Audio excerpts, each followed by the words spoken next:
The iPhone 16 Pro and iPhone 16 Pro Max are a big deal literally because they have larger displays at 6.3 inches and a whopping 6.9 inches. The latter is the largest display ever on an iPhone. But they are also a pretty big deal because of all the other upgrades Apple is packing into this year's Pro models. Both the iPhone 16 Pro and 16 Pro Max get a new A18 Pro chip that's designed from the ground up for Apple Intelligence features and a new dedicated camera control button that's designed to make everything from zooming to changing focus depth easier. A new 48 megapixel ultra-wide camera captures impressive macro shots and you can record cinematic slow motion video at 4K 120 fps. Apple also promises longer battery life and better sustained performance along with more durable designs. I went hands-on with both the iPhone 16 Pro and 16 Pro Max and I came away impressed with the new designs and features. Both could make our best phone list, but the camera control was a bit finicky. The iPhone 16 Pro and 16 Pro Max are bigger than their predecessors, but not overwhelmingly so. That's because Apple managed to trim the bezels way down. In fact, these are slimmest borders on an iPhone yet. I put out 6.9-inch iPhone 16 Pro Max and 6.7-inch iPhone 15 Pro Max side by side and the new iPhone was only marginally bigger.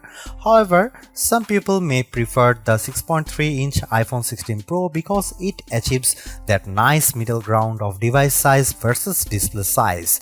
And it's not much heavier. We are talking the difference between 7.8 ounces for last year's Pro Max versus and 8 ounces for iPhone 16 Pro Max.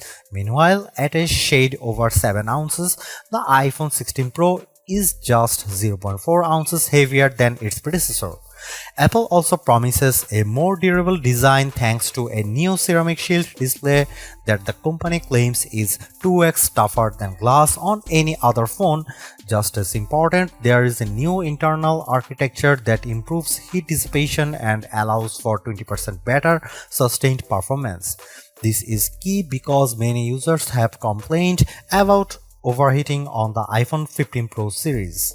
You still get a titanium frame on the iPhone 16 Pro, but there is a new desert titanium color which I think is a bit more peace than gold. This joins black, white and natural titanium options. The iPhone 16 Pro and 16 Pro Max OLED displays themselves look good with a rated 2000 nits of brightness, but that's behind the Pixel 9 Pro and 9 Pro XL. You get the same 120Hz refresh rate that's been a mainstay on Apple's Pro phones for several generations now. Overall, the iPhone 16 Pro and 16 Pro Max don't look all that different, but I appreciate the slimmer bezels and the promise of better durability. In terms of camera upgrades, Apple packs a fair number of improvements into the iPhone 16 Pro and 16 Pro Max, starting with a 48 megapixel Fusion main camera that's designed to cut down on shutter lag. At least based on the sample photos, it looks like these cameras can take sharp images of things like a flowing dress in motion with good sharpness, but we'll be putting that to the test. The bigger upgrade is the 48 megapixel ultra-wide camera, which enables better wide-angle shots but also much more impressive macro shots. I saw a close-up of a flower and was blown away with the level of detail. Videographers will appreciate the ability to capture 4K 120 fps video in slow-mo video. I saw a video of a guy on a motorcycle and when things slowed down, I could see his jacket rippling in the wind. The audio capture gets an upgrade too. While recording video thanks to improved studio quality mics, you can make it sound like the video was recorded in a studio or make the vocal tracks front and center with environmental noises in the background. You decide, and the wind reduction is improved too. The iPhone 16 Pro and 16 Pro Max both look like solid upgrades, but the iPhone 16 Pro could be the better value.